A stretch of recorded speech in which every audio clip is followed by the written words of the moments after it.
नमस्कार। The debate में आप सभी का बहुत बहुत स्वागत है। मैं हूं ब्रजेश मिश्रा। द डिबेट में आज हम बात कर रहे हैं काम बोलता है वर्सेस कारनामा बोलता है। अब महत्वपूर्ण बात यह है कि ये कह कौन रहा है, ये ज़्यादा इंपॉर्टेंट बात है। मुख्यमंत्री अखिलेश यादव वर्सेस प्रधानमंत्री नरेंद्र मोदी। मुख्यमंत्री का स्लोगन है काम बोलता है और अब प्रधानमंत्री ने ये नारा पकड़ लिया है कारनामा बोलता है। और इसके तमाम उदाहरण भी आज लखीमपुर खीरी की रैली में पीएम मोदी ने गिनाए। बहुत करारा और कड़ा हमला पहली बार अखिलेश यादव पर किया गया है। तो जाहिर सी बात है कि उत्तर प्रदेश में पहले चरण के बाद जैसे ही दूसरे चरण में चुनाव पहुंचा, लड़ाई काम से लेकर कारनामे तक आ गई। यानी जिस तरह से पहले चरण में बहुत एग्रेसिव नहीं था इलेक्शन कैंपेन, वो दूसरे चरण में इंटर करते ही बहुत आक्रामक हो गया है, बल्कि निजी हमलों में तब्दील हो गया है। अब मुख्यमंत्री हर जगह मन की बात की आलोचना कर रहे हैं, तो प्रधानमंत्री नरेंद्र मोदी ने कारनामा बोलता है कि तमाम जिक्र बताए। ये बताया कि लखनऊ में मेट्रो का ऐसे ही उद्घाटन हो गया, अभी तक चली नहीं, कहाँ टिकट मिलता है ये बताइए तो हम भी चलें। गन्ना किसानों की समस्या उठाई। इसके अलावा प्रधानमंत्री फसल बीमा योजना में गन्ना किसानों को शामिल करने के मसले को लेकर भी बड़ा गंभीर सवाल प्रधानमंत्री ने आज रैली में खड़ा किए हैं। तो जाहिर सी बात है कि जब प्रधानमंत्री इस तरह के वार कर रहे हों मुख्यमंत्री पर, तो ये मसला महत्वपूर्ण हो जाता है कि ये लड़ाई क्या Samajwadi party versus Bharatiya Janata party हो रही है, अलायंस वर्सेस बीजेपी है। महत्वपूर्ण बात यही है। तो आइए पहले समझने की कोशिश करते हैं और वो सुनते हैं कि काम बोलता है क्या होता है और कारनामा बोलता है क्या होता है। तो ये पहले सुन लेते हैं, फिर इस डिबेट को आगे बढ़ाते हैं। इस चुनाव में उन्होंने अपने काम का हिसाब देना चाहिए कि नहीं देना चाहिए, देना चाहिए कि नहीं देना चाहिए, दे रहे हैं क्या? रेडियो पे मन की बात, टीवी पे मन की बात, और न जाने कितने वर्षों से मन की बात हम और आप सुन रहे हैं। हम तो पूछ रहे हैं ये मन की बात करने वाले लोगों से कि अब जमीन पे काम कब होगा, हम उसका इंतजार कर रहे हैं। और 2.5 साल में 3 साल में अगर कोई काम नहीं हुआ है तो हम उनसे कोई उम्मीद भी नहीं करते हैं। आज मैं यहीं से लखनऊ जाने को तैयार हूं।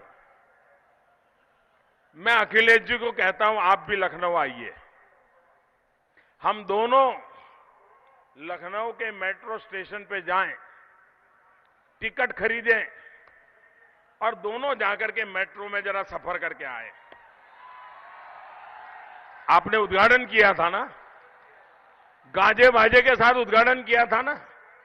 भारत सरकार ने पैसे दिए थे, लेकिन भारत सरकार के किसी मंत्री को बुलाया तक नहीं था। अरे लखनऊ के सांसद को भी अपमानित किया था।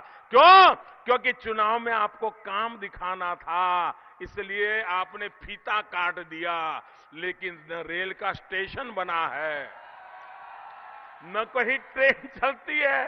पिछली बार बीजेपी ने भी कह दिया कि गोमती को भी सुंदर बनाएंगे और गंगा नदी को भी साफ करके दिखाएंगे। लेकिन उनकी शुरुआत हुई हो न हुई हो, लेकिन समाजवादियों ने गोमती नदी के किनारे भी और वर्णा नदी के किनारे भी सुंदर बनाने का काम शुरू कर दिया। जब अखिलेश जी कहते हैं काम बोलता है,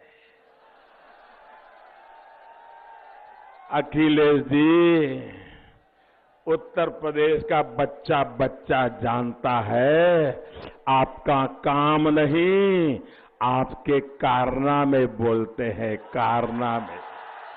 30 दिन के बाद उनका खेल खत्म हो जाएगा भाइयों, 30 दिन के बाद उनका खेल खत्म हो जाएगा। बताओ उनके पास एक भी मुख्यमंत्री का चेहरा हो तो बता दो। जब चेहरा ही नहीं लाए तो वो सरकार बनाना ही नहीं चाहते। अभी आपने सुना कि किस तरह से प्रधानमंत्री और मुख्यमंत्री के बीच वार हो रहा है, एक दूसरे पर पलटवार हो रहा है। काम और कारनामे के बीच किस तरह से झगड़े आपस में हो रहे हैं, ये भी देखने की बात है। और साफ तौर पर प्रधानमंत्री ने चैलेंज किया कि वो मेट्रो का टिकट खरीद कर चलने के लिए तैयार हैं अगर मुख्यमंत्री समय दें। वहीं मुख्यमंत्री गंगा की सफाई और दूसरे मुद्दे उठाकर केंद्र की भारतीय जनता पार्टी की सरकार को घेरने की कोई कोशिश छोड़ नहीं रहे। मेरे साथ 4 महत्वपूर्ण मेहमान इस चर्चा में आज शिरकत कर रहे हैं। काम वर्सेज कारनामा। असीम वकार उत्तर प्रदेश में समाजवादी पार्टी के सीनियर लीडर मेरे साथ स्टूडियो में मौजूद हैं। सलभ मणि त्रिपाठी उत्तर प्रदेश में भारतीय जनता पार्टी के फायर ब्रांड प्रवक्ता मेरे साथ स्टूडियो में मौजूद हैं। हेमंत तिवारी यूपी के बहुत ही जाने माने पत्रकार और पॉलिटिकल एनालिस्ट मेरे साथ स्टूडियो में, और सुरेंद्र राजपूत उत्तर प्रदेश में कांग्रेस कमेटी के प्रवक्ता। बहुत बहुत स्वागत। अलायंस से 2 लोग, भारतीय जनता पार्टी के प्रवक्ता और सीनियर जर्नलिस्ट मेरे साथ स्टूडियो में हैं। तो इस चर्चा को आगे बढ़ाते हैं, काम वर्सेस कारनामा, और ये समझने की कोशिश करते हैं कि क्या कुछ किसने कहा है। पहले वो समझ लेते हैं, उसके बाद फिर इस डिबेट को आगे बढ़ाते हैं। अखिलेश का काम बोलता है और कारनामा बोलता है, काम नहीं कारनामा बोलता है, ऐसा मानना है प्रधानमंत्री नरेंद्र मोदी का। और बीजेपी ने कोई काम नहीं किया, गंगा साफ हुई, ये अखिलेश यादव का दावा है। हमने गोमती नदी को चमकाने का काम किया, ये मुख्यमंत्री की तरफ से दावा किया गया। जबकि प्रधानमंत्री ने कहा कि वो आज मेट्रो में चढ़ने को तैयार हैं, बताओ टिकट कहाँ मिलता है। तो ये सब आपस में एक दूसरे के प्रति जिस तरह से प्रचार वार हो रहा है, उसने ये बात बहुत स्पष्ट कर दी है कि उत्तर प्रदेश में आने वाले समय में जैसे जैसे फेजेस बढ़ेंगे, जैसे जैसे डिस्प्रेशन बढ़ेगा पॉलिटिकल पार्टीज़ का, आपस में झगड़े और होंगे, एक दूसरे पर निजी हमले भी बहुत तेज होंगे। तो आज की डिबेट काम वर्सेज कारनामा। असीम वकार, आपने प्रधानमंत्री को सुना, बहुत स्पष्ट और बहुत ही नपे तुले शब्दों में बहुत सीधा आरोप लगा है। आपने तो उनका बयान भी सुना, पहले प्रतिक्रिया दे दीजिए। प्रधानमंत्री जी के बयान पर मैं समझता हूं कि वो खुद प्रतिक्रिया नहीं दे सकते हैं। उनको ये पता ही नहीं होता है कि वो सुबह क्या बोल रहे हैं और शाम में क्या बोल रहे हैं और दूसरे दिन उनको क्या कहना है और पीछे क्या कहकर आए हैं। उन्होंने कहा कि काम बोलता नहीं है, कारनामा बोलता है। समाजवादी पार्टी ने जितनी तेज़ी से और जितनी तरह के काम उत्तर प्रदेश सरकार बनाने के बाद कर दिए हैं हिंदुस्तान में, ये एक मिसाल कायम हो गई है। आपने पूछा मेट्रो का टिकट कहाँ मिलता है, तो प्रधानमंत्री जी को बताना चाहता हूं कि मेट्रो का टिकट वहीं मिलने वाला है जहां बुलेट ट्रेन का टिकट मिल रहा है, और उसके बाद एक बैंक है जहां 15-15 लाख रुपए रखे हुए हैं, और उसके बाद वाली बिल्डिंग में हमारा ऑफिस मेट्रो को खुलने जा रहा है और उसमें मेट्रो का टिकट हम देंगे, बहुत जल्दी देंगे। अब भले ही वो बैंक 15 लाख वाले पे ना पहुंचे आदमी और बुलेट ट्रेन वाले विंडो पे ना पहुंचे, लेकिन हमारी मेट्रो पर ज़रूर पहुंचेगा। और प्रधानमंत्री जी को मैं इनवाइट कर रहा हूं कि मार्च में आप आएँ, हमको कॉल करें और हमारे साथ चलें, और चलने के बाद मेट्रो का सफ़र भी करें और आगे के काम भी देखें। दूसरी बात, काम बोलता है, आइए गोमती दिखाते हैं हम आपको, और कारनामा बोलता है, चलिए गंगा दिखाते हैं आपको कि 200 करोड़ रुपए आप चाय नाश्ते के खा गए, बिस्कुट के खा गए, और 2 मीटर गंगा से आपने सिल्ट नहीं निकाली है। सुप्रीम कोर्ट आपसे खफा है, हाई कोर्ट आपसे खफा है, प्रधानमंत्री खुद अपने आप से खफा है, और उसके बाद प्रधानमंत्री ऐसी बात करते हैं। जी, अभी आपने सुना कि एक तो इनका बयान भी सुना, मुख्यमंत्री का भी बयान सुना। बात में तो इनकी बात में दम है, इनका काम तो दिख रहा है, आपका काम तो अभी दिख नहीं रहा है। देखिए, जो प्रधानमंत्री जी ने कहा है कि काम नहीं कारनामा बोलता है, इसको मेट्रो तो ट्रायल हो ही रहा है ना।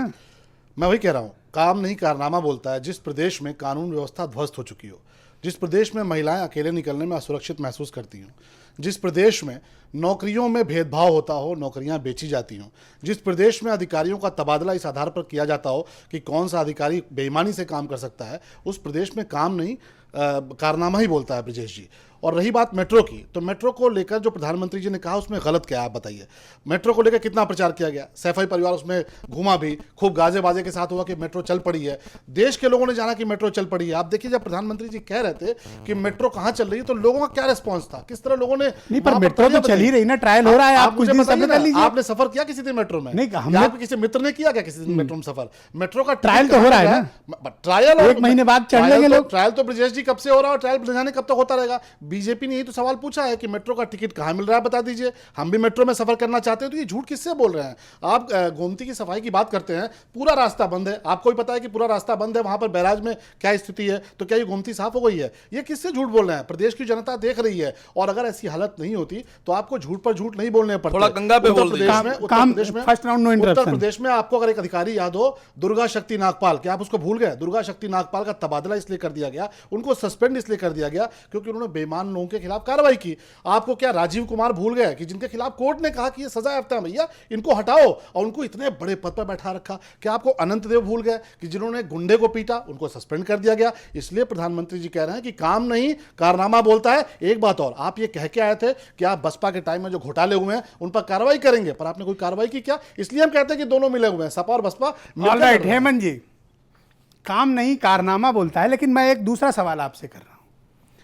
कहीं ऐसा तो नहीं कि अखिलेश यादव उस रणनीति में कामयाब हो गए कि भारतीय जनता पार्टी को अपने ही सेंटर एजेंडे में खींच लाए और अब चर्चा बीजेपी के एजेंडे की नहीं हो रही है, चर्चा हो रही है अखिलेश यादव के एजेंडे की। प्रधानमंत्री तक मजबूर है ये बोलने के लिए काम नहीं कारनामा बोलता है। तो क्या अखिलेश की स्ट्रेटजी ठीक जा रही है?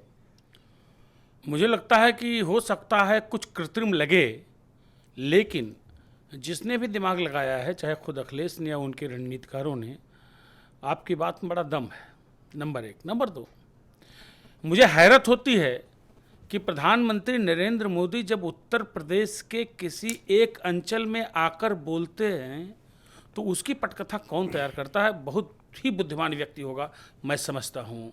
और सभी रीजनल और इवन यहाँ तक कि डिस्ट्रिक्ट तक के मुद्दे उठाए। मैं वही बता रहा हूँ आपको। लेकिन मैं एक बात बता दूँ, मैं नरेंद्र मोदी को एक अच्छा प्रधानमंत्री मानता हूँ। उन्होंने जो नियोजित तरीके से इस देश के कुछ अच्छे काम शुरू किए, लेकिन मैं नरेंद्र मोदी को भारतीय जनता पार्टी के एक शीर्ष नेता के रूप में जब मंच पे बोलते देखता हूं तो मुझे स्वयं बड़ी हैरानी होती, बड़ी निराशा होती है। और मैं आपको बता दूं, उनकी हर रैली के बाद मैं उस क्षेत्र के या अन्य क्षेत्रों के जो लाइव उनकी रैली को देखते हैं उनसे पूछता हूं। 90% लोग जो उनके सपोर्टर हैं उनको हैरानी होती है कि भारत के प्रधानमंत्री और एक यशस्वी प्रधानमंत्री की यह भाषा, और भाषा जो शरीर ये की भाषा उनकी शैली भी तो हो सकती है ना साहब। शैली देखिए, मैं एक बात बता दूं, चाहे वो बोलें, चाहे जवाबी कव्वाली में अखिलेश यादव बोले, मुझे तो कभी कभी हमारे गांव में रामलीला के बाद जो नाटक होता था ये उस तरीके कभी कभी लगता है। मेरा एक बेसिक क्वेश्चन आपसे था कि क्या अखिलेश यादव इस रणनीति में कामयाब रहे कि वो अपने एजेंडे पर सभी विपक्ष को खींच लाए? साहब एक बात बताइए, इस वक्त तो काम बोलता है वर्सेज अदर्स ही चल रहा है। आप मुझे एक बात बताइए, मायावती तो दोनों को निशाने पे लेती हैं, लेकिन नरेंद्र मोदी सबसे ज्यादा निशाने पे अखिलेश यादव क्यों लेते हैं? उनके मुंह से अखिलेश यादव का नाम क्यों बार बार आता है? काम किसने किया, काम किसने नहीं किया, इस पर डिबेट होनी चाहिए, स्वस्थ डिबेट होनी चाहिए। लेकिन जिस तरीके से इल्जामों की ये भाषा होती है ये बहुत अच्छी नहीं है। और एक बात बता दूं, जो लोग नरेंद्र मोदी का बहुत आदर करते हैं, उनकी योजनाओं, उनके विजन को लेकर के, वो भी उनकी जो गर्वोक्त की भाषा होती है, जो श्लाघा की भाषा होती है, जो नाटकीय भाषा होती है, माफ कीजिएगा, देश के प्रधानमंत्री के लिए इस तरह शब्द ये मेरे भाव के व्यक्ति है, वो शायद मुझे लगता है कि जो लोग उनको कलेजस चाहते हैं वो भी इसको पसंद नहीं कर रहे हैं। सुरेंद्र राजपूत जी, काम बोलता है, कारनामा बोलता है, लेकिन मुझे बड़ी हैरानी कांग्रेस का कुछ नहीं बोलता है। जब एक बात बताइए ब्रजेश जी, जब कांग्रेस के लिए ही सब लोग बोल रहे हैं तो कांग्रेस के लिए कौन बोल रहा है? क्या है? कौन कोई आपको गिन नहीं रहा। प्लीज, पहली चीज तो मैं आज आपके स्टूडियो में पहली बार आया हूं और उत्तर प्रदेश की आवाज को नेशनल वॉइस बनाने के लिए आपको बहुत बहुत मैं आपका बहुत आभार प्रकट करता हूं। बहुत धन्यवाद, बहुत बहुत शुभकामनाएं। बहुत आपको धन्यवाद। ये राष्ट्रीय आवाज आपने बनाई है। अब आप देखिए कांग्रेस ने क्या कर रही है आज की डेट में। आपने बहुत बढ़िया बात हेमंत जी से पूछी थी कि आज की डेट में उत्तर प्रदेश के रण में प्रधानमंत्री जी मजबूर हैं हमारी पिच पे खेलने के लिए। ये कारनामा हो चाहे काम हो, कहीं ना कहीं कांग्रेस और ये मेरा एक एनालिसिस है जो मैंने इनसे सवाल किया। बहुत सही है, आपका इतना अच्छा एनालिसिस है कि इसके लिए जितनी आपको बधाई जाए उतनी कम है। आज की डेट में आप देखें कारनामे में और काम में अंतर क्या है। कारनामा तो बोलता ही है, इसमें तो कोई दो राय नहीं, काम भी तो बोलता है, लेकिन कारनामा मोदी जी एक्सप्रेस का बोलता है, मेट्रो बोलता है, 102 बोलता है, मैं वही बोल रहा हूं, 108 बोलता है। बिल्कुल, ये सारी चीजें बोलती हैं। इसके आगे की भी चीजें बोलती हैं कि बेरोजगारों को रोजगार लाने की परिस्थितियां पैदा करना। स्मार्ट गांव, तो आप भी बोल रहे थे कारनामा बोलता है, स्मार्ट अचानक से आपका परिवर्तन हो गया। हाँ, हम लोग संगठन में आ गए, हम लोग साथ में आ गए, हम लोगों का आज की डेट में गठबंधन हो गया। तो निश्चित तौर पर गठबंधन धर्म को अगर आप नहीं निभाएंगे तो फिर करेंगे क्या। कारनामा आज की डेट में प्रधानमंत्री जी का बोल रहा है, कारनामा आज की डेट में उन लोगों का बोल रहा है जो ये कह रहे थे कि साहब स्वामीनाथन रिपोर्ट हम लागू करेंगे। कारनामा उन लोगों का बोल रहा है बेरोजगारों के लिए जो लोग ये कह रहे थे कि साहब 2 करोड़ रोजगार हम हर साल देंगे जिसमें उत्तर प्रदेश का 26% हिस्सा होगा। कारनामा उन लोगों का बोल रहा है जिन्होंने कहा था 15 लाख रुपए का कालाधन हम लाएंगे। और मैं प्रधानमंत्री जी को चुनौती तो मैं नहीं दे सकता, लेकिन मैं प्रधानमंत्री जी को आमंत्रित करता हूं कि हम लोग, अगर अखिलेश यादव जी का परिवार मेट्रो में सफर कर सकता है, सुरक्षित है मेट्रो। हम प्रधानमंत्री जी को बगैर टिकट मेट्रो की यात्रा कराना चाहते हैं। प्रधानमंत्री जी आए, टिकट खरीदने की कोई जरूरत नहीं है। ट्रायल में ही उत्तर प्रदेश उनको आमंत्रित करता है, उत्तर प्रदेश उनका स्वागत करता है। और मैं स्वयं मुख्यमंत्री जी से अनुरोध करूंगा कि जिस दिन प्रधानमंत्री जी मेट्रो में चढ़े, मुख्यमंत्री जी स्वयं लेकर के उसको मेट्रो में प्रधानमंत्री जी को जाए जरा ग्राउंड रिपोर्ट ले लूं कि और कहें उनसे कि आप आइए, आपको टिकट की कोई आवश्यकता नहीं है। हम लोग गुजरात के चंट नहीं है, हम लोग उत्तर प्रदेश के संत हैं, गुजरात वो के चंट टिकट नहीं खरीद है। के आपसे चलना टिकट चाह रहे हैं, आप नहीं टिकट लेंगे। क्यों ले जाना चाहते हैं? बिल्कुल नहीं, प्रधानमंत्री जी का सम्मान है, प्रधानमंत्री को बगैर टिकट के हम मेट्रो में लेकर के चले। आज काम और कारनामे की ग्राउंड रिपोर्ट क्या है, जरा अपने संवाददाता फरमान अब्बास मंजुल मेरे साथ सीधे जुड़े हुए हैं विधानसभा के बाहर से। मंजुल, मैं आपसे ये समझना चाहता हूँ कि फील्ड रिपोर्ट क्या कहती है? काम बोलता है, कारनामा बोलता है, कांग्रेस बोलती है, मायावती बोलती है, क्या बोलता है? फील्ड रिपोर्ट क्या बताती है?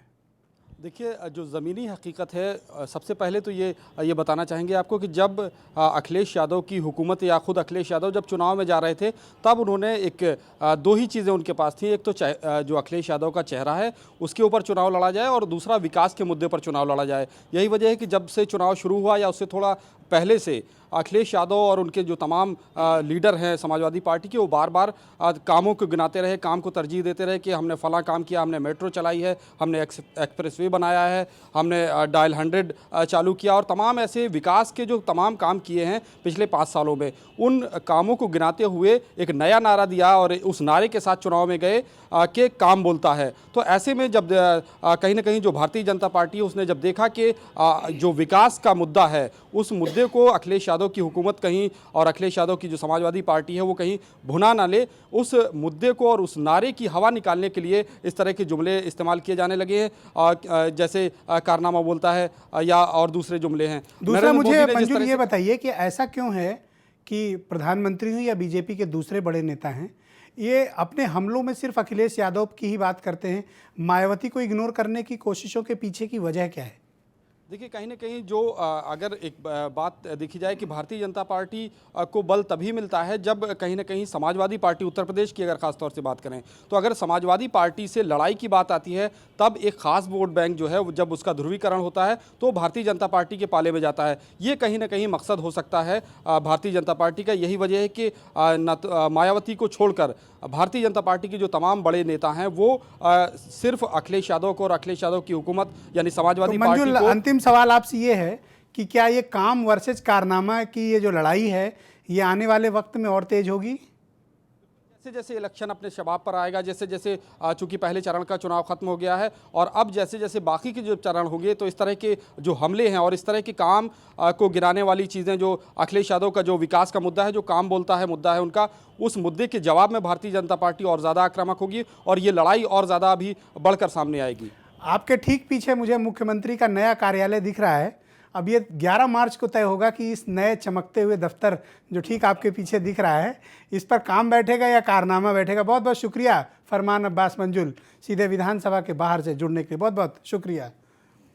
असीम वकार साहब, देखिए आपने सबकी बात सुन ली, बात सही है, आपकी मेट्रो कहाँ चल रही है, आपका एक्सप्रेसवे कहाँ चल रहा है, आपका डायल 100 पूरे उत्तर प्रदेश में लागू नहीं हो पाया, तो काम तो पूरे नहीं किया आपने, आधी अधूरी योजनाओं का उद्घाटन किया। ऐसे में अगर प्रधानमंत्री कहते हैं कि आपका काम नहीं कारनामा बोलता है तो क्या गलत बोलते हैं? ठीक तो कहते हैं। आप बताइए मेट्रो कहाँ चल रही है, आप बताइए मैं आपके साथ आगरा चलने को तैयार हूँ, कहाँ पूरी एक्सप्रेसवे चल रही है, आप बताइए उत्तर प्रदेश में 26 जनपदों को छोड़कर डायल 100 की व्यवस्था कहाँ है, क्या गलत कहा प्रधानमंत्री ने? आप बताइए लॉ एंड ऑर्डर पर आपने क्या किया? बुलंदशहर गैंगरेप जैसी घटनाएं, मुजफ्फरनगर में दंगा जहाँ मिलिट्री बुलानी पड़ती है। देखिए, सबसे पहली बात, इसीलिए कह रहा हूं कारनामा बोलता है, तो क्या गलत कह रहा हूं? सबसे पहली बात तो मैं सुरेंद्र भाई की बात को आगे बढ़ा दूं। पहले मेरी बात बढ़ा देते। आपकी बात बढ़ा दूंगा। मेरी बात नहीं, आप ये कह के कटने की कोशिश ना करें। मैंने बहुत स्ट्रेट पूछा है और आपसे उम्मीद करता हूं, आप बहुत सीनियर लीडर हैं, मेरी सब बातों का 1 by 1 जवाब दीजिए। मेट्रो चालू हुई क्या? नहीं। एक्सप्रेसवे चालू हुआ क्या? नहीं। डायल 100 पूरा लगा क्या? नहीं। मैं 1 by 1 जवाब दे रहा हूं। मेट्रो का ट्रायल चल रहा है। इस तरह की कोई भी चीज़ चलाने से पहले, पब्लिक में जाने से पहले इसलिए ट्रायल किए जाते हैं कि खुदा न खास्ता कुछ हादसे ना हो जाए, कुछ हादसे ना हो जाए, उद्घाटन की कौन सी लोगों की जल्दी थी? जाने ना जाए, उद्घाटन की कौन सी है वो जल्दी हो थी? जाए, उसके बाद नहीं वाई यू इनाग्रेट? आप बात समझिए, हम अगर 1 महीने बाद इनॉग्रेशन करते तब भी हमको टिकना पड़ता है इतना, हम 6 महीने बाद करते तब भी हमको इतना ही टिकना पड़ता, हम साल भर बाद करते तब भी हम इतना ही ट्रायल करते। आपने गृह मंत्री को क्यों नहीं इनवाइट किया, जबकि लखनऊ के सांसद हैं और केंद्र का भी पैसा लगा था? आप क्यों नहीं उनको इनवाइट कर रहे हैं? हम तो ये पॉलिटिक्स नहीं है तो क्या है? ऐसे में अगर प्राइम मिनिस्टर ये बात बोलते हैं कि आपका कारनामा बोलता है, क्या गलत कहते हैं? नहीं, कारनामा नहीं बोलता है, कारनामा तो प्रधानमंत्री जी का बोलता है। अब मुझे मौका दिए तो मैं बताऊं आपसे। प्लीज देखिए, अपना भी बता देते पहले। बिल्कुल बिल्कुल बता रहा हूं। एक्सप्रेस वे नहीं चल रहा है? नहीं, सब चल रहा है, एक्सप्रेस वे पे काम हो रहा है। एक्सप्रेस वे पर जब आप इटावा पे जाएंगे तो एक रेलवे लाइन है, उस रेलवे लाइन के ऊपर से हमको ब्रिज कर चाहिए। लेते सर खोलते जनता के लिए। सर सुन लीजिए, उस रेलवे लाइन के ऊपर से ब्रिज जाना है, जो आरओबी बनना है वो रेल मंत्रालय की परमिशन से बनेगा, और रेल मंत्रालय भारत सरकार के पास है। तो उद्घाटन भारत क्यों किया? सरकार नहीं चाहती है। जब वो पूरी तरह तैयार नहीं था तो उद्घाटन क्यों किया? सवाल इस बात का है, आपकी नीयत पर सवाल नहीं है, आपके तरीके पर सवाल है। नहीं सर, सुन तो लीजिए सर, कारनामे बता दूं। प्रधानमंत्री जी को आप सवाल पूछते जा रहे हैं, मैं बताता जा रहा हूं, इसलिए उनको बताया कि हमको पता था ये कारनामा बोलेंगे, और हकीकत में हमने कारनामा किया है।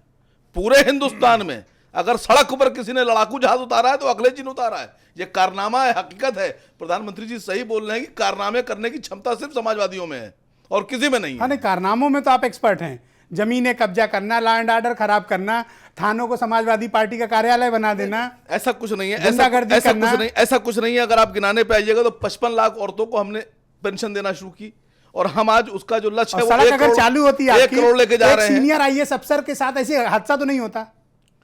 सड़क चालू नहीं थी।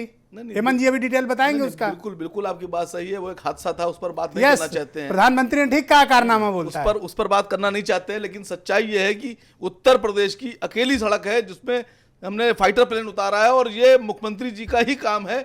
इसको आप जो दिल चाहे कह दीजिए, लेकिन हम सबसे बेहतर हैं, हम सबसे बेहतर काम कर रहे हैं। 3 साल हो गए मोदी जी को देश की सत्ता में संभाले।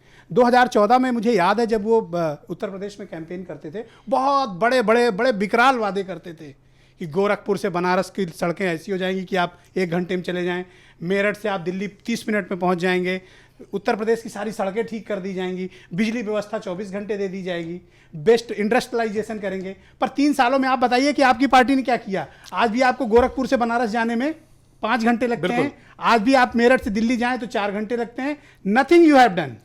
पहले मैं आपके एक सवाल का जवाब दे दूं जो आसिम भाई से आप पूछ रहे थे कि क्या जल्दी थी मेट्रो के उद्घाटन करने की, क्या जल्दी थी एक्सप्रेस मुझे एक हैरानी होती है कि मेरे सवालों के जवाब एक बार आप मुझे दूसरों के सवालों पे आप लोग की ज्यादा देखिए, दिलचस्पी जब है। किसी मुख्यमंत्री में ये कॉन्फिडेंस हिम्मत न नहीं रहे, है ना सर जब आपके किसी सवाल मुख्यमंत्री देने में के फिर मुझे जवाब बताने देने दीजिए। की। किसी मुख्यमंत्री को जब ये कॉन्फिडेंस न रहे कि अगली सरकार में वो नहीं आ रहे हैं, तभी इस तरह की आई अप्रिशिएट अगर आप मेरे सवाल से जवाब शुरू करें।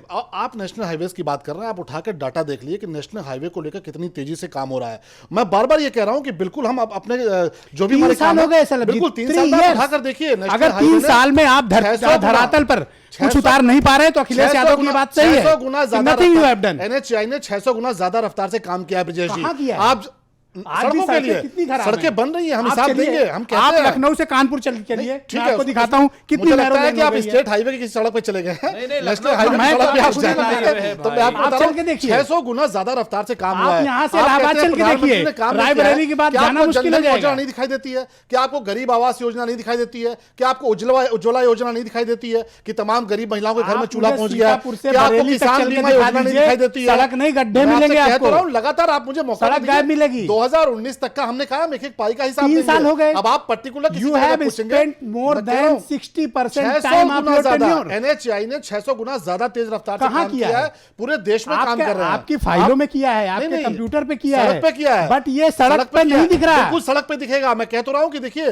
2019 तक का मौका दीजिए हमें, हम कह रहे हैं एक पाई का हिसाब देंगे। और ऐसी तमाम योजनाएं आप उठाकर देखिए। उज्ज्वला योजना ने घर घर में गैस पहुंचा दी है, तमाम गरीब परिवारों के घर में जीवन खुशहाल हुआ है। जो किसान बीमा योजना है, उत्तर प्रदेश में केवल 14% किसानों का केवल बीमा हो पाया। उसके लिए क्या मोदी जी जिम्मेदार है? मोदी जी पूरे देश में पैसा भेज रहे हैं, लेकिन उत्तर प्रदेश की सरकार अगर बीमा नहीं कर रही है तो उसको उत्तर प्रदेश की सरकार करना था ना, फॉलो अप कर रहे हैं। इसीलिए हम कह रहे हैं आपके हम इसीलिए मंत्री बार ने बार सिर्फ एक चिट्ठी लिखी हम थी। इसीलिए नहीं, एक नहीं कई कन्वर्सेशन हुए लिखने से हैं। नहीं इसीलिए होती हम कह रहे हैं ना। कि उत्तर प्रदेश में सरकार हमारी आने जा रही है। आप देखिए पश्चिमी उत्तर प्रदेश में जो ट्रेंड आया, जिस तरह का लोग घरों से निकले हैं, वोट परसेंटेज बढ़ा है, और तो निश्चित तौर पर ये बौखलाहट उस चक्कर में तो उस चक्कर में तो 16 FIR हो गई की हैं। जनसभा में देखिए किस तरह उस चक्कर में तो मुकदमे हो गए। आप देखिए बहुत बड़ी तादाद में। ऑलराइट हेमंत जी, दोनों की बातें आपने सुनी, इनका काम, इनका कारनामा, इनका काम और इनका कारनामा। मैंने भी कुछ क्वेश्चन रेज किए, तो इन दोनों की बातों से निकलकर आपको क्या लग रहा है कि वाकई में ये दोनों ने अपने प्रॉमिसेस पूरे किए हैं क्या? देखिए, बेहतर तो होता, 3 साल का हिसाब सलभ जी को देना है और 5 साल का हिसाब असीम वकार को देना है। देखिए ऐसा है, बेहतर होता इस देश के लोकतंत्र की सेहत के लिए कि नरेंद्र मोदी जी फ़ोन करके बधाई देते अखिलेश यादव को।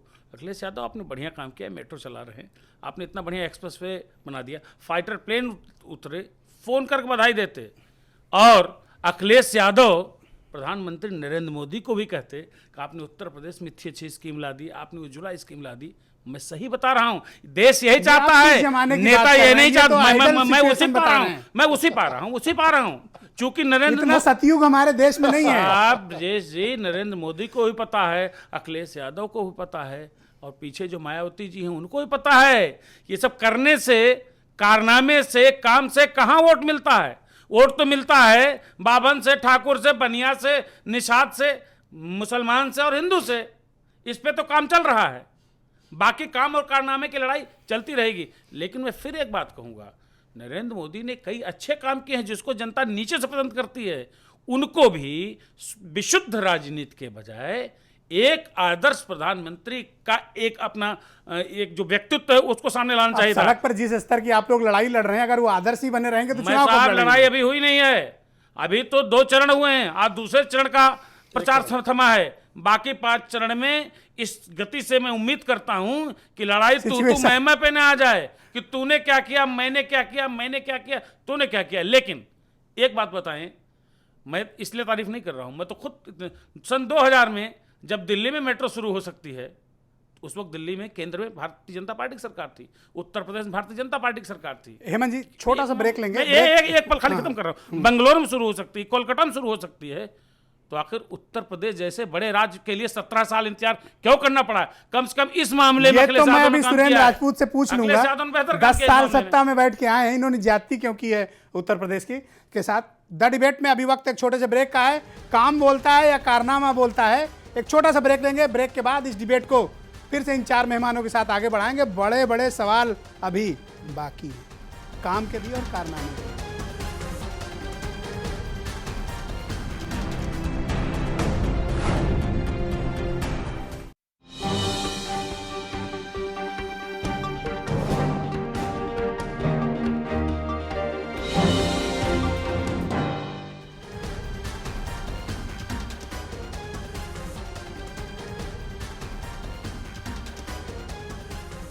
द डिबेट में वापसी पर आप सभी का बहुत बहुत स्वागत है। द डिबेट में आज हम बात कर रहे हैं काम वर्सेस कारनामा, यानी अब उत्तर प्रदेश में जो दूसरे चरण का चुनाव है, उस दूसरे चरण के चुनाव में सबसे बड़ा मुद्दा काम और कारनामा हो गया है। मुख्यमंत्री ने अपनी पार्टी का जो सबसे प्राइमरी और प्राइम स्लोगन निकाला, काम बोलता है, तो अब उनके ऊपर बहुत करारा वार पिछले कई दिनों से और आज तो बहुत ही लेथल अटैक प्रधानमंत्री नरेंद्र मोदी ने लखीमपुर खीरी में मुख्यमंत्री पर किया और कहा अखिलेश का काम नहीं, कारनामा बोलता है। इस डिबेट को आगे बढ़ाते हैं। सुरेंद्र राजपूत मेरे साथ मौजूद हैं, उत्तर प्रदेश में कांग्रेस कमेटी के प्रवक्ता हैं। राजपूत जी, उत्तर प्रदेश में आप समाजवादी पार्टी के साथ मिलकर चुनाव लड़ रहे हैं, ठीक, एग्रीड, आपका अलायंस हुआ भाई। 27 साल यूपी बेहाल, अब पता नहीं कितना खुशहाल, ये तो आप लोग बेहतर समझते होंगे कितना खुशहाल किया। आप किस हक से उत्तर प्रदेश में वोट मांग रहे हैं जब 10 साल तक केंद्र में आपकी सरकार थी? उत्तर प्रदेश के लिए आपने क्या किया? आज किस हक से आप कह रहे हैं कि आप उत्तर प्रदेश में बड़ा विकास की गंगा बहाएंगे? 10 सालों तक यूपीए का शासन था केंद्र में, आपने उत्तर प्रदेश के लिए कोई ऐसा काम नहीं किया जिसके लिए आप लोगों से आंख मिलाकर वोट मांग सकें। अगर किया तो आप 10 काम मुझे गिना दीजिए कि ये अच्छे काम हमने किए, हमको वोट मिलना चाहिए। मुझे लगता है आपने कोई काम नहीं किया है और आपको सिर्फ अखिलेश यादव की वेब का सहारा है। बाकी आपके पास ना कोई एजेंडा है, ना कोई कार्यक्रम है, ना कोई नीति है, ना राहुल के अलावा कोई नेता है। Please go ahead. Brajesh ji, सबसे पहले तो मैं आपको धन्यवाद दूंगा, कम से कम आप इकलौता चैनल है और इकलौते ब्रजेश मिश्रा हैं जिन्होंने कम से कम ये पूछा, तो बहुत धन्यवाद, बहुत साधुवाद आपको। 2004 में सरकार शुरू हुई थी। पहला काम आरटीआई, दूसरा काम राइट टू एजुकेशन, तीसरा काम राइट टू फूड, चौथा काम मनरेगा, पांचवा काम किसानों की कर्ज माफी 74,000 करोड़ की, छठा काम बुंदेलखंड का पैकेज, 6 काम। उसके बाद राहुल गांधी जी ने सोनिया गांधी जी ने रेल कोच फैक्ट्री रायबरेली में, फूड पार्क, कागज की फैक्ट्री अमेठी में, जिनको ये लोग अभी वहां पर इतने ले से गए उत्तर हैं। प्रदेश बदल अभी- गया? अभी अभी उत्तर प्रदेश बदलना please go ahead. Vikas You have enough time. Please go ahead. विकास सतत प्रक्रिया का हिस्सा है। सहारनपुर में मैंगो बेल्ट को एक्सपोर्ट जोन घोषित करना, आपको बताऊं एमएसपी को 2.5 गुना बढ़ा देना किसानों के लिए, किसानों की एमएसपी को 2.5 गुना बढ़ा देना, लैंड एक्विजिशन बिल 1894 के बिल को, काले कानून को इस तरीके में बदलना कि आज की डेट में उत्तर प्रदेश का किसान जब जब अपनी जमीन सरकार को देता है या किसी को देता है तो खुश होकर के देता है, जैसा आगरा एक्सप्रेस में दिया है उसने आपके सामने। आप हम लोग व्यक्तिगत भी चर्चा करते रहते हैं, 4 गुना। तो अगर आपके 10 काम हो गए हो तो मैं आगे की भी यस बात प्लीज करूं। Go ahead. मैं आप 20 गिना दीजिए। जी, मैंने तो आपकी सहूलियत के लिए कहा। ये मैं अभी मैं आपसे बताऊं, पूछता हूं, बिल्कुल राइट टू एजुकेशन देश के लिए, राइट टू इंफॉर्मेशन देश के लिए, मनरेगा देश के लिए, उत्तर प्रदेश के विकास के लिए स्पेसिफिकली आपने क्या किया? कौन सी सड़कें बना दी, कौन सा इंडस्ट्रियलाइजेशन कर दिया, कौन सा 24 घंटे बिजली दे दी आपने?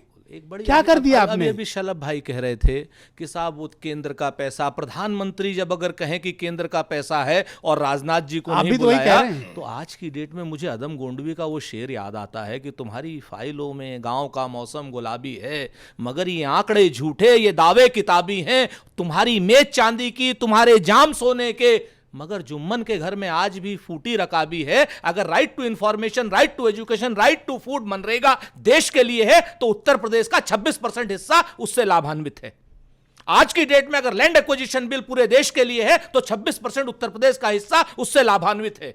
आज की डेट में 74,000 करोड़ की किसान कर्ज माफी केंद्रीकृत बैंकों की अगर है तो 26% हिस्सा उत्तर प्रदेश अगर का आपके काम लाभान्वित को है। जनता ने अप्रिशिएट किया होता तो आप केंद्र की सत्ता में 2 बार रहने के बाद इतनी बुरी तरह से बेदखल नहीं किए गए होते कि आप 44 पे आके सिमट गए। जनता इसका मतलब कि आपके कार्यक्रम, आपकी नीतियां, आपके तरीके, आपकी योजनाएं, सबको जनता ने बुरी तरह खारिज किया। बिल्कुल घोटालों की सरकार चलाई आपने। हम आज की जमीन डेट के में नीचे से लेकर मदन स्पेक्ट्रम तक में घोटाले हुए। मदन कुंडू उसका हिसाब कौन जादूगर देगा? के उस खेल को हम स्वीकारते हैं जिस खेल से उसने पूरे हिंदुस्तान में आगरा के ताजमहल को गायब करने का काम किया, हाथी को गायब करने का, घोड़े को, गधे को रविंद्रालय में जो गायब करने का काम किया, उसको हम नतमस्तक होकर स्वीकारते हैं। आज की डेट में नरेंद्र मोदी जी ने वो मदन कुंडू जादूगर वाला जो काम किया है उसके लिए उनको सशक्त प्रणाम है। लेकिन काठ की हांडी एक बार चढ़ती है।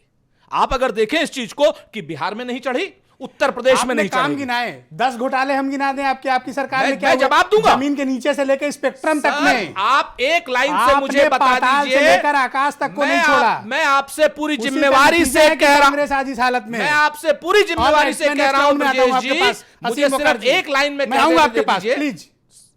प्लीज मैं आऊंगा आपके पास, आप तैयार रहिए। असीम वकार, लॉ एंड ऑर्डर आपसे संभलता नहीं। मैं ऐसे 10 घटनाएं आपको गिना दूंगा जिससे उत्तर प्रदेश में हर व्यक्ति शर्मसार हुआ है।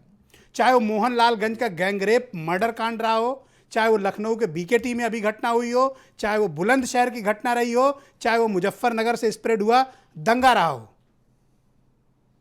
देखिए आपने आपसे तो संभलता नहीं है उत्तर प्रदेश। अब आप दोबारा चांस क्यों मांग रहे हैं? लॉ एंड ऑर्डर पर आप बुरी तरह से फेल्योर हैं।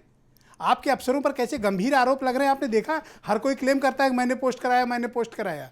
सर सवाल अगर चॉइस ऑफ सिलेक्शन आपका अफसरों का कैसा है कि आज आपको जवाब देते नहीं बन रहा है? नहीं, बिल्कुल। जमीनें कब्जा करना यही धंधा रह गया है। और ये बात मैं नहीं, मुलायम सिंह यादव 10 बार कह चुके हैं। नहीं सर, मुझे जवाब तो देने मुझे दीजिए। सवाल तो पूछने दीजिए। 5 साल बाद आप आए हैं तो सवाल का जवाब तो देना पड़ेगा ना। अब मेरे सवाल ज्यादा होंगे आपसे और आपको सुनना पड़ेगा मेरा सवाल, क्योंकि ये जनता का सवाल है। जी। अब आप बताइए कि लॉ एंड ऑर्डर आपके समय में क्यों फेल है और आपको वोट क्यों दिया जाए सर सुन लीजिए जब आपसे लॉ एंड ऑर्डर संभलता नहीं तो? सर, उत्तर प्रदेश का मतलब 5.5 मध्य प्रदेश, उत्तर प्रदेश का मतलब 7 गुजरात, उत्तर प्रदेश का मतलब 6 राजस्थान। ये कौन से सर एक्सक्यूज सुन है? तो लीजिए सर। Why this सर सुन तो excuse? लीजिए सर। बड़ा है, नहीं संभल रहा सर सुन तो लीजिए सर। तो डॉक्टर ने कहा है कि आप सर, ये करिए। हजरत सुन तो लीजिए, बात तो कहने दीजिए। और एनसीआरबी के आंकड़ों के हिसाब से नंबर 1 मध्य प्रदेश, कानून व्यवस्था दुरुस्त नहीं है, अपराध चरम पर। एनसीआरबी के आंकड़ों के हिसाब से Rajasthan number 2, Maharashtra number 3, Gujarat number 5। अगर आप आंकड़ों के हिसाब से देखिएगा तो ये छोटे छोटे राज्य फिर भी देश में सबसे नंबर 1। इनकी जरा सा एक बार समीक्षा कीजिए। बुलंदशहर की घटना छोटी है, अभी आपने नहीं, लखनऊ के गैंगरेप हम मर्डर केस छोटा है। हम शर्मिंदा हूं उस पर। हम सर झुका के शर्मिंदा हैं और हम कोशिश करेंगे कि भविष्य में इस तरह की घटनाएं ना होने पाए। मैं आपको बहुत अप्रिशिएट करूंगा अगर आप जनता से ये माफी मांग लें तो। नहीं, मैं बिल्कुल जनता से कई बार खराब कह चुका लैंड हूं। ऑर्डर के लिए माफी मांगी आप, नहीं, अभी तत्काल माफी मांगी। बुलंदशहर जैसी घटनाओं के लिए, बुलंदशहर जैसी घटनाओं के लिए फिर मैंने आपसे कह दिया, आपके एक विधायक पर कितना गंभीर आरोप आज लगा, गैंग रेप का आरोप था आपके विधायक पर, उस लेडी की हत्या हो गई। नहीं, देखिए वो विधायक जी ने जो जवाब देना है वो देंगे और मैं विधायक कोई जी किसी को व्यक्ति का आरोप नहीं जवाब लगा रहा देना हूं। सर। मुझे लगता है कि ये सही वक्त है कि आप माफी मांगिए अरे जनता हजरत, से। सुन तो लीजिए आप। अभी should apologize. अभी आपने मुझसे भी एक सवाल पूछा था, सुरेंद्र जी से भी एक सवाल पूछा था कि हमने राजनाथ जी को क्यों नहीं बुलाया, उसका जवाब सुन नहीं, लीजिए। मैं तो लैंड ऑर्डर पे बात कर रहा हूँ, राजनाथ जी को जरा सा साइड में रखिए। सुन तो लीजिए हजरत, आप सुन बताइए लीजिए, लैंड बात ऑर्डर सुन पे क्या लीजिए। किया आपने। बात तो सुन लीजिए सर। हम जमीन दें हॉस्पिटल्स की, प्रधानमंत्री जी आए, इनॉग्रेशन करें, हमारे मुख्यमंत्री को ना बुलाएं, तो उस पर एक शेर खाली खराब कह दूं। कानून व्यवस्था पे माफी सर, मांगते हैं। नहीं सर, एक शेर खाली कह दूं। खराब कानून व्यवस्था पे माफी मांगते नहीं, हैं, कानून व्यवस्था खराब कहाँ है? तो किससे हाथ जोड़ के भी माफी मांग रहे थे। देखिए, आपने कहा था बुलंदशहर जैसी घटना हुई, वो घटनाएं जो हैं उन पे हम पूरे शर्मिंदा हैं। ओवरऑल खराब लैंड ऑर्डर के लिए आपको माफी मांगनी चाहिए। खराब नहीं, आप कह रहे हैं ना कानून व्यवस्था खराब है ही नहीं। अभी तो आप कह रहे थे कि नहीं कुछ कानून गड़बड़ है, व्यवस्था- तो हाँ, कानून जहाँ जहाँ गड़बड़ हुई हम क्षमा प्रार्थी नहीं, हैं। कानून व्यवस्था अब मैं खराब कह रहा हूँ नहीं कि है। जनता से माफी मांग लो तो आपको ईगो प्रॉब्लम हो गई। कोई ईगो प्रॉब्लम जनता से नहीं क्यों ईगो करते हो भाई? कोई ईगो वो प्रॉब्लम आपकी नहीं वोटर है। कोई ईगो प्रॉब्लम जनता नहीं से है, कोई सर। अहंकार मत रखो, अभी भी समय है माफी मांग लो। नहीं, सर कोई को प्रॉब्लम नहीं है, और जहां जहां जनता को लगता है जनता हमको आगे सपोर्ट कर रही है, हो जनता सकता है हमारे कि साथ माफ है। कर दे जनता। नहीं, जनता- ये सही वक्त है कि आप माफी मांग लीजिए, करोड़ों लोग सुन रहे हैं। जनता हमारे यू शुड अपोलोजाइज। जनता हमारे साथ है। जनता खराब लैंड ऑर्डर के साथ तो जनता नहीं हो हमारे सकता साथ कोई। है, जनता मुख्यमंत्री खराब जी के लैंड साथ ऑर्डर के है। साथ तो नहीं हो सकता कोई। कोई आप खराब लाख है। विकास के दावे कर लें, लेकिन अगर लैंड ऑर्डर अच्छा नहीं है, लॉ एंड ऑर्डर खराब नहीं है। तो क्या होगा? लॉ एंड ऑर्डर खराब इसीलिए नहीं तो कह रहा हूँ माफी मांग लो। लॉ एंड ऑर्डर खराब ही नहीं है सर। अब सलम मणि जी दावा है कि खराब नहीं है, 10 ये तो आप इनको बदनाम कर रहे हैं। नहीं नहीं, हम क्या मध्य बदनाम प्रदेश कर में रहे ज्यादा, हैं? गुजरात में ज्यादा, नहीं, हम बदनाम नहीं कर रहे हैं राजस्थान में ब्रजेश जी। ज्यादा। हम आप बदनाम तो नहीं कर एजेंडे रहे के तहत इनको ये बदनाम आंकड़े- कर रहे हैं। ये आंकड़े इस बात की गवाही दे रहे हैं कि सच्चाई क्या है। 1090 एक योजना है आरटीआई के तहत, उसमें इंफॉर्मेशन निकाली गई कि हर 3.5 मिनट पे एक महिला के साथ बदसलूकी और छेड़खानी हुई, और बाकायदे 1090 पे हर 3.5 मिनट पे कॉल आई है क्या मध्य कि हमारे प्रदेश साथ में बदसलूकी रामराज्य हुई है। है? देखिए मध्य प्रदेश में रामराज्य है, गुजरात में रामराज्य है, मध्य प्रदेश और गुजरात जहां की राजस्थान बात में कर रही रामराज्य है। यहाँ जितनी अराजकता कहीं नहीं है। ऊना में जिस क्या घटना तरीके हुई से दुनिया ने लखनऊ में- देखा। जिस तरीके से लखनऊ में आप देखिए कि एक बाप अपने बेटे के इंसाफ की लड़ाई लड़ रहा था और सर, किस तरीके से मरी गोली मारी हुई गई है। गायों का सुरेंद्र जी चमड़ा देखिए, निकालने सुरेंद्र जी के देखिए, लिए ऐसा है ना, जिंदा दलितों ये को आप बौखलाहट- मार डाल ये देंगे, बौखलाहट जो है, आप रोहित ये वेमुला को बौखलाहट मार आपकी मजबूरी डालेंगे, है, ये आप बौखलाहट अखलाक आपकी के घर मजबूरी की है, बिरयानियां क्योंकि चेक सत्ताईस- कराएंगे, अभी आप सुरेंद्र जी- लोगों के अभी पुरस्कार सुरेंद्र जी वापस बता नहीं रहे थे होने कि कैसे देंगे, उन्होंने काम आप किया। होटल सोशल आप अरेस्ट कांग्रेस का करेंगे, एक मिनट, आप कांग्रेस मध्य का एक प्रदेश नंबर से का काम लेकर के भ्रष्टाचार, महाराष्ट्र दो तक नंबर आप काम इस तरीके का भ्रष्टाचार, काम तीन नंबर करेंगे, काम भ्रष्टाचार, आप और उसके चार बाद नंबर कह रहे काम हैं भ्रष्टाचार। पीडीपी तो के ये साथ भ्रष्टाचारी सरकार काम बनाएंगे हैं। आप। 27 साल अच्छा, यूपी बिहार का और नारा देते थे ये। भ्रष्टाचारियों और की किस बात तरीके से करके समाजवादी पार्टी के दरवाजे ये पर खड़े हैं। देखिए, आप इनकी ये बौखलाहट देखिए। अपराध सिर्फ उत्तर प्रदेश में है, नहीं, मैं जनाब कह जी। तो रहा हूं, देखिए, अपराध सिर्फ उत्तर प्रदेश में है। अपराध के अगर आप आंकड़े देखिएगा, आपको कौन सा हक बनता है उत्तर प्रदेश को बदनाम करने का? ब्रजेश जी, अराजकता आपको की तो स्थिति मध्य है। प्रदेश का जवाब देना अराजकता है, की स्थिति है। आपने अगर राजस्थान का आप जवाब उनका देना है। जवाब दे जिस देना, तरीके से 58 उत्तर आदमी प्रदेश में मारे हत्याएं गए हुई हैं, 58 लखनऊ में Allow दिन दहाड़े him to हत्याएं speak, हुई हैं, please. लखनऊ में दिन दहाड़े हत्याएं हुई हैं, बुलंदशहर गैंगरेप का आप जिक्र कर चुके हैं, मैं उसका जिक्र नहीं कर रहा हूं, चलिए। लेकिन आप लखनऊ की उठा के देख लीजिए, तमाम उत्तर प्रदेश के शहरों में आप उठा के देखिए किस तरीके से जेल के अंदर से डॉन एसएसपी को बता रहा है कि आप सुल्तानपुर जाइए, वहां शूटर बैठा हुआ है। एक डॉन अंदर जेल के अंदर से ऑपरेट कर रहा है। ये समाजवादी पार्टी की सरकार में हो सकता है। और अभी आप उनसे माफी मांगने की बात कह रहे थे, माफी वो मांगता है जिससे गलती हो। ये सब कुछ जानबूझ के हुआ है, एक बहुत नियंत्रित तरीके से, नियोजित तरीके से हुआ है। गुंडों ने सरकार चलाई है। जो प्रधानमंत्री जी ने आज कहा है कि जो थाने थे वो समाजवादी पार्टी के दफ्तर हो गए थे, तो ये आप उत्तर प्रदेश की जनता से पूछ लीजिए, सुरेंद्र जी या आसिम भाई या कोई, हम उत्तर प्रदेश की जनता को गुमराह नहीं कर सकते। जनता देख रही है कि कहां और हेमंत तिवारी जी, कहां पर गुंडा राज है, कहां पर इस criminals बात ने में थाने कितनी चलाए हैं। सच्चाई है। और देखिए, ये उत्तर प्रदेश की जनता बड़ी पॉलिटिकली सोशली बड़ी अवेयर है। इस बात में कितनी सच्चाई है कि थाने उत्तर प्रदेश के समाजवादी पार्टी का कार्यालय बन गए। क्या विधायक जी की या किसी बहुत प्रभावशाली आदमी की कृपा पर ही एसएचओ इंस्पेक्टर की पोस्टिंग होती है? एसपी की मर्जी पे नहीं होती? सच्चाई क्या है खुलकर बताइए, क्योंकि अब चुनाव का वक्त है। माफी तो ये मांग नहीं रहे हैं, इसमें- तो कम से कम सच पता चले लोगों को। इसमें जो कुछ है खुला है, मुझे कहने में कोई गुरेज नहीं। आप खुलकर बोलिए, तान में आप कोई दबाव मत रहिए। मेरी आदत ही है ब्रजेश जी खुल के बोलना, इसीलिए तो बुलाता हूं आपको। मैं इसकी मैं परवाह इसीलिए नहीं बुलाता हूं करता आपको। ये बात एकदम सही है। आप इकलौते ऐसे थानों पत्रकार हैं पर- जो दहाड़ कर बोलते हैं। थानों पर निश्चित रूप से समाजवादी पार्टी के स्थानीय स्तर के नेताओं और विधायकों का हिसाब किताब चलता रहा, बल्कि उनके हिसाब किताब थाने चलते यूपी में थानों रहे, में उनके हिसाब से इंस्पेक्टर पोस्टिंग पोस्ट होती रही। कौन करता और ब्रजेश जी, मैं आपके साथ कुछ डिबेट्स में इस बात को खुलेआम कह चुका हूं, इसमें कोई सच्चाई नहीं है। और शायद देखिए अखिलेश यादव को मैं बहुत अक्लमंद राजनेता इसलिए मानता हूं, अखिलेश यादव ने उस चीजों को समझा। जिन विधायकों ने दादागिरी की थी, गुंडागर्दी की थी, गुंडई की राजनीति की थी, इलाके में दहशत फैलाई थी, जनता में बिल्कुल घृणा हो गई थी जिनसे, अखिलेश यादव ने दिमाग लगा के उन्हीं लोगों का टिकट काटा। अखिलेश और बाकी परिवार में लड़ाई की अच्छा, आप मुझे वजह एक बड़ी बात चीज थी। बताएंगे, अतीक अहमद को मुख्यमंत्री ने तो अरेस्ट नहीं कराया, कोर्ट के आदेश पर उनको अरेस्टिंग हुई, और उनके खिलाफ तो कार्रवाई नहीं की मुख्यमंत्री ने। लेकिन एक बात, अगर मंशा बहुत ठीक थी तो अतीक अहमद के खिलाफ कार्रवाई करके दिखाते वो। एक देखिए ऐसा है, तमाम दिक्कतें होती है, तमाम बंदिशें होती है, तमाम मजबूरियां होती है, लेकिन ये कौन सा अखिलेश यादव पंडित ने, देखिए एक बात तो स्वीकार करनी, अखिलेश यादव ने कम से कम इतना तो किया, अतीक अहमद और मुख्तार अंसारी को पार्टी में नहीं आने दिया, बल्कि घर में बगावत कर दी। और पत्रकार को जिंदा जलाने के आरोप का मंत्री, उसको टिकट मिला, उसको भी गिरफ्तार नहीं कराया था। और पंडित सिंह जी, व्हाट अबाउट पंडित सिंह? देखिए ये तो अखिलेश जाने कोई जाने, लेकिन मैं एक बात कह रहा हूं कि अखिलेश यादव की पार्टी में कुछ मंत्री और कुछ विधायक ऐसे रहे जिन्होंने सरकार को बदनाम किया, मुख्यमंत्री की शराफत की भावना के बावजूद। अगर आपकी नीयत इतनी साफ थी उनकी, तो उनको सबके खिलाफ समान कार्रवाई करनी चाहिए थी। मुझे बताइए कि सीएट्स में जो कुछ भी हुआ, अतीक अहमद की गिरफ्तारी तो बनती थी, नहीं की। निश्चित रूप से पंडित सिंह के खिलाफ कार्रवाई करनी थी, कैबिनेट मंत्री बना के पुरस्कृत कर दिया, पुरस्कृत किया, फिर गाली दी। राधेश्याम सिंह के खिलाफ कोई कार्रवाई नहीं की, राम मूर्ति वर्मा को गिरफ्तार नहीं होने दिया। मैं आपको मैं बता तो रहा हूं, देखिए जब आपकी इसीलिए बुनियाद कारनामा में बोलता है। छोटा सा ब्रेक लेंगे, द डिबेट में बड़ी जबरदस्त बहस चल रही है, बड़े कड़े कड़े सवाल अभी बाकी है, जाइएगा नहीं, थोड़ी देर में लौटता हूं। काम और कारनामे, सबकी खुली चर्चा, फुल फ्रेम में, नो टिकट साइज। छोटा सा ब्रेक।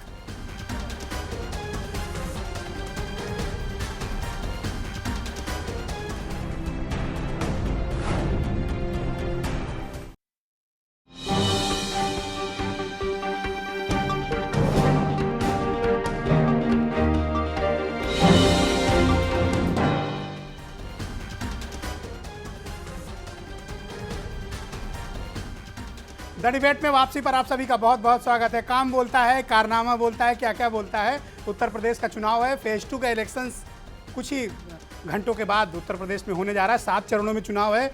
अभी से ये हाल है तो 7 चरणों तक आते आते हेमंत की बात सही है कि क्या स्थिति होगी, ये हम आपको लगातार लाइव भी दिखाते रहेंगे और इस डिबेट में भी दिखाएंगे कि क्या कुछ चल रहा है उत्तर प्रदेश में। सुरेंद्र राजपूत उत्तर प्रदेश में कांग्रेस कमेटी के प्रवक्ता हैं, मेरे साथ स्टूडियो में मौजूद हैं सबके साथ। राजपूत जी, अलायंस तो बन गया, ठीक, मुबारक आपको। कंधे तो हमेशा चाहिए होते हैं आपको, कभी अजीत सिंह का, कभी अखिलेश यादव का। मुझे एक बात समझ में नहीं आई है कि राहुल गांधी के अलावा आपके पास 2 और बड़े नेता हैं, सोनिया गांधी जी और प्रियंका गांधी। ये दोनों उत्तर प्रदेश नहीं आ रहे हैं। इनको क्या, इनकी कोई छवि नहीं है, या इनको कोई सुनना नहीं चाहता, या कांग्रेस इनको बुलाना नहीं चाहती है, या अखिलेश यादव ने अलाउ नहीं किया है, या आप मान रहे हैं कि आपकी तो कुछ लहर है नहीं, जो कुछ अखिलेश यादव का काम बोलता है आप भी कंधे पे चढ़ के निकल जाएंगे। और प्रियंका ने प्रोग्राम अनाउंस करके अपना वापस ले लिया। ब्रजेश जी, आप जैसे वरिष्ठतम पत्रकारों के विश्लेषणों का भी और निर्मम विश्लेषणों का भी हम अपनी एक धनात्मक ऊर्जा के साथ स्वागत करते हैं। I appreciate you. हमारी Now go ahead. 2-3 चीज़ें बड़ी क्लियर हैं कि हमारी पार्टी की अपनी रणनीति है। उस पार्टी की रणनीति में राहुल गांधी जी और अखिलेश यादव जी, जो 2 अनऑर्थोडॉक्स लीडरशिप है आज की डेट में, जिनकी एक केमिस्ट्री आपके सामने बनी है, जिन्होंने बिजली के तारों के नीचे से निकल करके अपनी सुरक्षा व्यवस्था की परवाह किए बगैर, यही तो कहता हूँ काम बोलता है। मैं भी काम बोलता होता तो तारों से उलझना नहीं पड़ता। मैं भी यही कह रहा हूं कि काम ही बोलता है। सच्चाई है 127 करोड़ का मुल्क है साहब। 1960 करोड़ का पहला, 1760 करोड़ तो का नारा पहला, बनाते समय सोचना था ना, जब 27 साल वाला मैं आपको फिर वो 1760 करोड़ का पहला बजट था 1952 में, और आज की डेट में 19 लाख करोड़। मेरे मूल सवाल को आप घुमा दिए। मैं घुमाया कांग्रेस के प्रवक्ताओं की मैं इसको खूबी कहता हूं कि मूल सवाल घुमा देते हैं। मैंने कहा ना, बात मैं इजराइल की करूंगा तो ईरान बोलने लगेंगे। मैंने मेरा बेसिक क्वेश्चन ये है कि प्रियंका और सोनिया प्रचार में क्यों नहीं आ रहे हैं? क्या डर है आपको? कोई डर नहीं, सच्चाई ये है। इसका मतलब कि पीएम और सीएम के सामने उनकी कोई हवा नहीं है, आप डर गए हैं इसलिए बुलाना नहीं चाहते हैं। और अगर डरे नहीं है तो बताइए किस दिन आ रहे हैं, हम लोग सुने उनको। मैंने 2 बातें कही। सोनिया जी रैली करेंगी एक बार, दूसरी बात जो है, प्रियंका जी सक्रिय राजनीति में नहीं है। सारे कांग्रेस जन चाहते हैं कि वो सक्रिय राजनीति में आए। वो कब आएंगी ये उनको डिसाइड करना है। ये चिलमन की ओर से अब राजनीति ये क्यों? प्रियंका जी सबने देखा है वो प्रियंका जी- दृश्य जब प्रियंका गांधी यूपी कांग्रेस के पदाधिकारियों की बाकायदा मीटिंग ली थी, उसके विजुअल्स चले ठीक थे। है। ठीक पर्दे की आड़ से वो सब काम कर रही हैं। क्यों छिपा रहे हैं इतना? मैं तो किस दिन के लिए? दो बातें कह आज ये दुर्दशा है पार्टी ब्रजेश की जी, कि आप ब्रजेश आईसीसीयू में भर्ती ब्रजेश हैं, जी, ब्रजेश अखिलेश जी, यादव की दवाई खा के ब्रजेश जी, किसी तरह वो चलने एक लायक हैं। बड़ा आप पर्दे की आड़ से राजनीति क्यों? बहुत कभी पर्दा बहुत- हटाएंगे, कभी फिर बहुत- पर्दा लगा लेंगे। बहुत- प्रियंका आ रही हैं, प्रियंका जा रही हैं, बहुत- प्रियंका आ रही हैं, बहुत मशहूर- प्रियंका जा रही हैं। कब तक? स्वतंत्रता Why this संग्राम drama? सेनानी का एक Please शेर don't था do. कि लोग वक्त बहुत आने- समझदार हैं। वक्त ये नाटक आने बंद करिए पर अब। बता देंगे तुझे आसमां, हम अरे अभी साहब। से क्या बताएं क्या हमारे दिल में है। राहुल गांधी जी आपके को दिल में मैं रा- बताऊं राहुल- डर है। राहुल आपको गांधी लगता है जी कि की- सोनिया और प्रियंका फेल हो गई तो क्या? सुन लीजिए, What next? राहुल गांधी जी और अखिलेश यादव जी की जोड़ी को ही झेलने नरेंद्र मोदी जी पहले, उसके बाद सोनिया जी को, प्रियंका जी को बाद में झेलेंगे। ये liability- अभी इन लोगों को देख लेना, ये जो- पहले तो पता तो चले right, इनको राहुल गांधी जी को ही झेल ले All right. आज की डेट में। कांग्रेस पार्टी तो झेल नहीं पा रही। ये जो कांग्रेस नाम की पॉलिटिकल लाइबिलिटी आपने ओढ़ी है, इसको कितनी दूर लेकर चलने का इरादा है? देखिए, माननीय मुख्यमंत्री जी ने और राष्ट्रीय अध्यक्ष जी ने जो सोचा, ये तो वही एक ही है शायद अभी तो मुख्यमंत्री जी और जी राष्ट्रीय जी जी राष्ट्रीय अध्यक्ष जी हमारे नेताजी कहाँ हैं आजकल? नहीं, वो प्रचार में है, वो प्रचार में थे, कहाँ? जसवंत नगर। गए थे, प्रचार में गए थे। तो उन्होंने भी अपना रायबरेली अमेठी बना लिया है। देखिए, राष्ट्रीय अध्यक्ष जी ने हमारे जो बेहतर पार्टी के लिए सोचा और पार्टी के भविष्य के लिए जो बेहतर सोचा, उन्होंने वो किया है। और बाकी भी सब कुछ उन्हीं पर डिपेंड है सब कांग्रेस पे कि बताइए। क्या आगे कितनी दूर तक जाएगा, मैंने कौन सवाल रुकेगा। कुछ पूछा, आप भी वो ईरान और इजराइल में चले गए। मेरा सवाल ये था कि ये पॉलिटिकल लाइबिलिटी जो कांग्रेस नामक है, इसको कब तक, कितनी दूर तक लेकर चलने का इरादा है? क्या 2019 तक? नहीं, हम लोग ये चाहते हैं कि ये आगे तक चले, 2019 तक? नहीं और आगे तक जाए। तो प्राइम मिनिस्टरियल कैंडिडेट कौन होगा? अखिलेश जी होंगे। सुरेंद्र राजपूत। अभी आज की डेट में मुझे नहीं मालूम। क्लियर है। समाजवादी पार्टी का दावा है कि अखिलेश यादव प्रधानमंत्री पद के दावेदार हैं। आपने लाइव सुना है, मैंने अपनी तरफ से नहीं बोला। देखिए, दो अब बात आप मुझे बताइए कि आपकी हाँ, सहमति बताएं, है? थोड़ा बस साफ खत्म रहे बात, स्थिति। Cut to cut. इस समय उत्तर प्रदेश के मुख्यमंत्री के लिए चुनाव हो रहा है और राहुल गांधी जी ने राज तिलक श्री अखिलेश यादव जी का उत्तर प्रदेश के और मुख्यमंत्री ये के कह रहे रूप में प्रधानमंत्री किया पद के है। दावेदार और होंगे। उसके बाद अरे अखिलेश सामने ही यादव बोल जी रहे ने हैं। स्वयं कहा कि मैं उत्तर प्रदेश के मुख्यमंत्री के स्ट्रेटजी रूप बदल में गई ना, आज उनकी पार्टी बदल गई। 2017 के लिए प्रस्तुत हूं।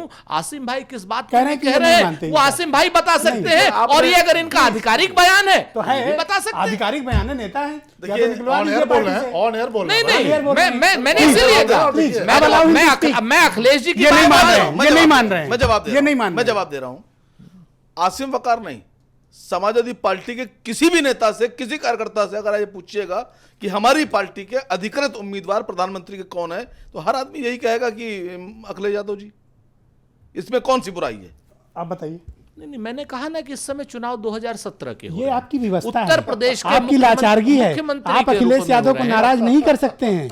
ब्रजेश जी, ये आपकी अब यहाँ- मजबूरी है, मैं यहाँ समझ पर सकता हूँ। एक ये लाइन पॉलिटिकल नहीं, कंपल्सन नहीं, है। इससे ज्यादा बोल्ड स्टेटमेंट क्या हो सकता है? एक लाइन आप मुझे बोल देने दीजिए। मुझे एक लाइन, एक लाइन please go ahead, बोल go ahead, दीजिए। please go ahead। प्रेस मैं कॉन्फ्रेंस कर रहे आपको थे, पूरी तो जिम्मेवारी अखिलेश से यादव कह जी रहा को बगल हूं में कि बैठा के अखिलेश यादव जी ने पूरी जिम्मेवारी से कहा था कि मैं उत्तर प्रदेश के रणनीति बदल गई मुख्यमंत्री भाई। के रूप ये में किस तरीके रणनीति से बदल गई। ये किस और तरीके आज से की मौका डेट परस्ती हो रही है, इसका और उदाहरण देखिए। 2017 राहुल का गांधी जी चुनाव। अखिलेश जी के बगल में समाजवादी बैठे पार्टी थे। का दावा है कि प्रधानमंत्री पद की उम्मीदवारी अखिलेश यादव की है, राहुल गांधी की नहीं। जब राहुल जी और अखिलेश जी साथ में पत्रकार वार्ता कर रहे थे और पत्रकारों ने सवाल पूछा राहुल गांधी जी से मायावती जी के बारे में, तो उन्होंने क्या सुना? सबने सुना। क्या कहा उन्होंने? सबने सुना। तो बहुत साफ है कि मायावती एक जी, बार्गेनिंग हो रही है। अखिलेश जी ये और मौका राहुल जी परस्ती के का लिए बड़े गठबंधन है। परेशान और आप हैं। देखिए, सुरेंद्र जी की जो बातें प्रधानमंत्री हैं, जी के बारे में 27 कुछ साल भी यूपी परेशानी बिहार है। कहने के बाद अखिलेश बड़ा यादव जी मसला को हो कैसे जा ओन रहा है करते इनका। मुझे हैं, हैरानी समाजवादी पार्टी को कैसे ओन असीम करते वकार ने हैं, हम अपना तो ये बयान समझते दो बार हैं। दोहराया। दो बार का, और और ये इनके दो पास बार कोई खंडन जवाब नहीं नहीं कर पा है। रहे इनके हैं। पास कोई नहीं, जवाब नहीं, नहीं है। हमने तो इनकी खंडन मजबूरी अखिलेश जी है ने किया हुआ ये है। राहुल नहीं गांधी किया। का अखिलेश जी ने किया। अभी ताजा बयान सुनिए। मैं अखिलेश जी दो बार सुनिए। अगर आसिम बकार का बयान अखिलेश यादव के बयान से बड़ा है तो ये आसिम बकार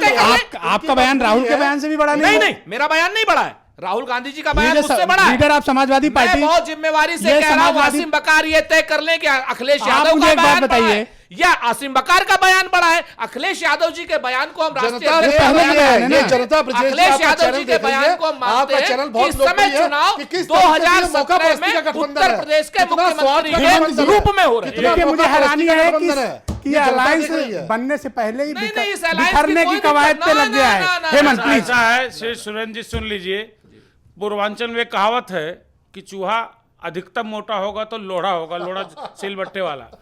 ईमानदारी से कांग्रेस की बड़ी पतली हालत देखिए, रही हंस है। भी रहे हैं, और मैं बता दूं, मैंने बहुत इससे ज्यादा घोर अपमान कांग्रेस का क्या होगा?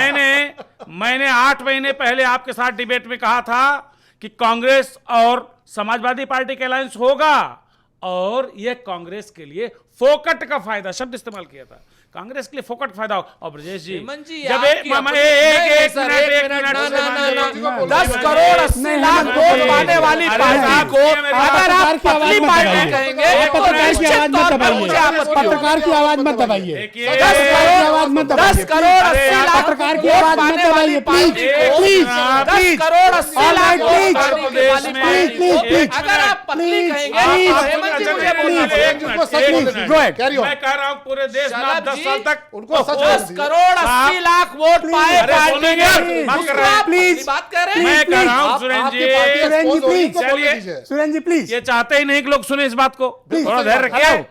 कांग्रेस 10 साल तक पूरे देश में मैं कह रहा हूं जहाज रही, हाथी का अब्बा रही, लेकिन उत्तर प्रदेश में कांग्रेस की दशा 27 साल से पतली रही। इसको सब स्वीकार करते हैं, स्थापित तथ्य। इसमें लेकिन क्या अब बात कर रहे पीएम हैं? का कैंडिडेट वाली बात भी आ गई सामने। देखिए, पीएम ने ये मेरे ख्याल में इस वक्त चर्चा का विषय नहीं है। वैसे आप देख लीजिए, 4 फीट की दूरी पर दोनों बैठे हैं। दोनों में कितनी नहीं, मेरा मतभिन्नता ख्याल है? 12 फीट की दूरी है। 12 फीट की दूरी में बैठे हो। माफी चाहूंगा साइज कम बताने के लिए, लेकिन कांग्रेस को पता है कि उसको मुनाफे के आसार ज्यादा हैं, लेकिन मुझे नहीं लगता कितनी ज्यादा मुनाफा हो जाएगा।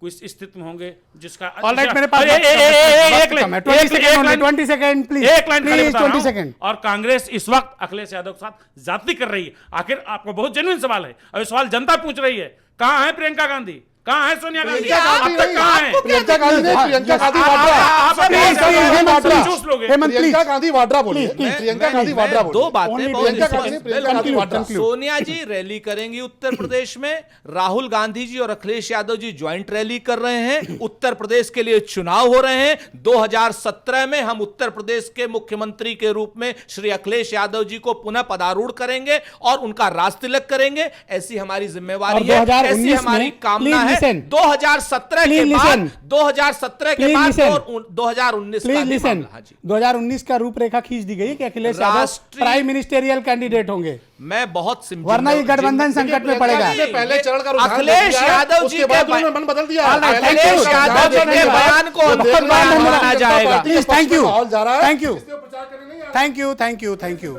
असीम वकार, सलमणि त्रिपाठी, हेमंत तिवारी और सुरेंद्र राजपूत, आप चारों का बहुत बहुत शुक्रिया इस शानदार, धारदार और असरदार डिबेट में शामिल होने के लिए। और प्राइम मिनिस्टेरियल कैंडिडेट 2019 का अभी से तय करने के लिए असीम वकार का भी बहुत बहुत शुक्रिया कि उन्होंने हमारे स्टूडियो में कहा।